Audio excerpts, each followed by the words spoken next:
I think we sort of attempted to surprise the toddler with this trip. We weren't sure, like, is it possible to surprise a toddler? Can they conceptualize a surprise like this? And here's her reaction.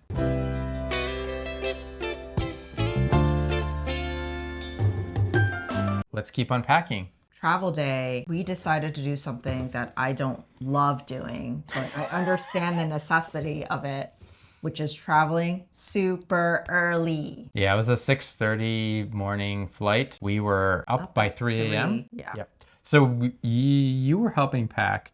I had the little one getting her to bed that night and getting myself to bed. I'm pretty sure I got 1 hour of sleep. Yeah, about 2. Yeah. And then you were up at 3. Yeah, that didn't really kick in until like 8 o'clock that night. Because I think like once you land there and you get in the vacation spirit, it just takes you away. I think we sort of attempted to surprise the toddler with this trip.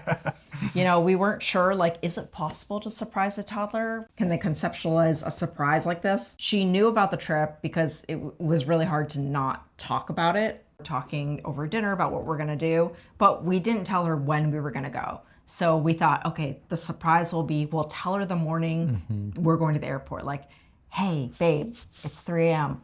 We're going to the airport. We're going to Disney World. And here's her reaction. Guess what? We're going to Disney World. Today. Today. We got to get up and ride on an airplane. Are you excited? Yeah. No, it didn't. I don't think she has a lot of anticipatory excitement for it, but she kind of got there a little bit. I would say the one thing that I was pleasantly surprised with the early travel is she did great. Took a little nap on the plane. Both of you did. One of the reasons we wanted to do the early travel, I guess beyond it is generally a cheaper flight because most people, don't like waking up at 3 in the morning. Yeah. So trying to cut costs, that was one big reason. But also just being able to like get there to Orlando and have a lot of time to start the day. So our travel day, we had a lot of time and we did a lot. I got a haircut. You got a haircut. I got a haircut. Like literally we're just like running errands in Orlando. We had a rental car and that helps. We kind of like having a rental car because it gives us a lot of flexibility to explore the Orlando area, to break out of the bubble a little bit, to obviously get between Universal and Disney. We love going to Disney Springs. I said Uber car seat is a myth. And so a rental car really is our only option with a toddler. So, yeah, if you're traveling outside the bubble frequently, it's certainly a lifesaver there. We checked out East End Market. If you are a Disney fan, you're familiar with Gideon's Bakehouse. They have one in Disney Springs. The original Gideon's is actually in this East End Market. So if you're ever curious to see the home place of Gideon's, that's where it all started. But there's a ton of other great places there. You had a poke bowl that you still dream about. We live in Chicago. There's nothing in the lake really for us to eat. What I'm saying is it's not like a sushi destination. If Nobody you were wants, to like, venture into the lake. carp sushi. Anyways, Rion's Rion's Ocean Room or Rion's. I'm not sure. You tell me. Our negative 5 years. Tell me in the comments. It's all like pretty, really, really fresh line caught fish. It was like the best poke bowl I've ever had. Looking back, I don't think I would do East End Market as like the first thing when we land. You kind of want to go right into vacation mode and be like sitting by a pool. I definitely would do East End Market again, just not on travel day. One of the other big reasons that we have a rental car on travel day too is we have owner's locker. Purple storage bins. Purple tote acquired. Where you can add a lot of your Disney travel essentials. They keep it there in Orlando, so that way you don't have to travel with it when you're flying back. It's essentially for people who frequently go to Orlando. I think it's called Owner's Locker maybe because it was originally related to DVC. One of their major benefits is that they will deliver it to your hotel. I think they used to deliver Universal, but Universal has decided to not accept Owner's Lockers.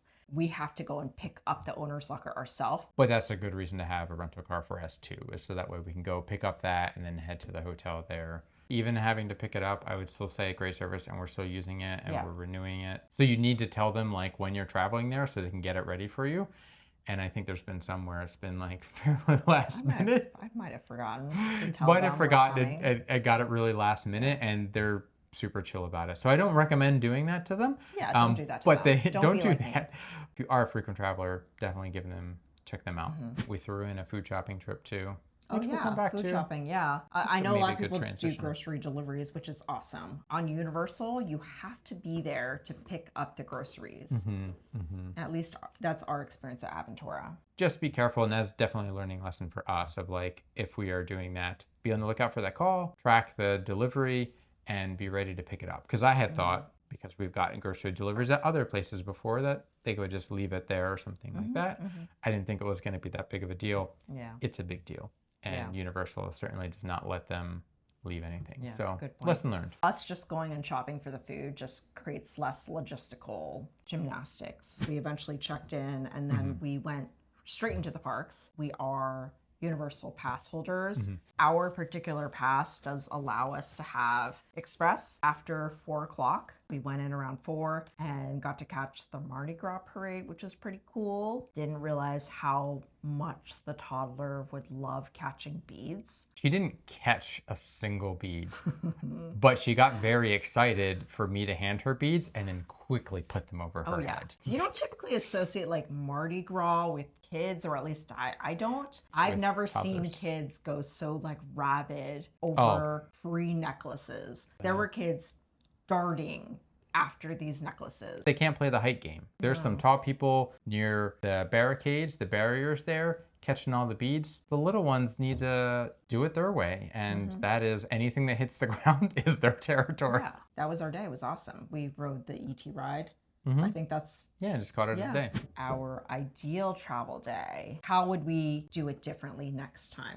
I think for our ideal travel day, owner's locker, Yeah, owner's probably locker. pick that up first. Go straight to Aventura, get her check-in. Room's not going to be ready. Never. Certainly if you're flying at 6:30 in the morning. And while you're waiting, then you can head to the pool.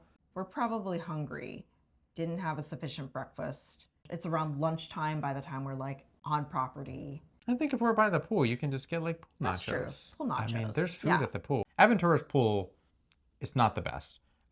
But you have a lot of great options of other resorts right next to Aventura, and you can go to those resorts and you can get an amenity key, which allows you access to those other The pool closest areas. being Sapphire Falls or Cabana Bay, which is a bit of a walk, but there is a bridge that makes it very safe to get, over this pretty Garden Wall. busy boulevard. Cabana Bay I like because there's a lazy river, which I discovered this past time. I would probably go straight to Cabana Bay as soon as we land, And I'll go to Sapphire Falls. and Jason will go to Sapphire Falls, Yeah. and the toddler will run between the two. Continuing on with the perfect travel day, I do think a grocery delivery does save you the hassle of like having to then go out again. Hopefully by that time your room's also ready. So there's probably like a timing logistical thing there too. You get your grocery delivery, your room's ready, and then everything just goes up. Check-in, that's going to be sometime in the afternoon, right? That's going to be probably sometime between 1 to 4 o'clock in that range. And so that works out really well. It worked out really well for us this past time of being able to like get in the room, get set up, and then, get ready and get out to the parks, and then be able to use that express pass for like the ET ride, which you Pretty much. definitely need the express pass for. Oh yeah. You want to cut that 20-minute wait at least down to 15 minutes. And it's half, it's 50%, right? 10 minutes. It's worth it. It's worth it. Our toddler loves the ET ride. I mean, it's such a banger. I can smell it from like 10 yards We're away. getting ahead of ourselves. Okay, yeah. Travel day done. We have arrived.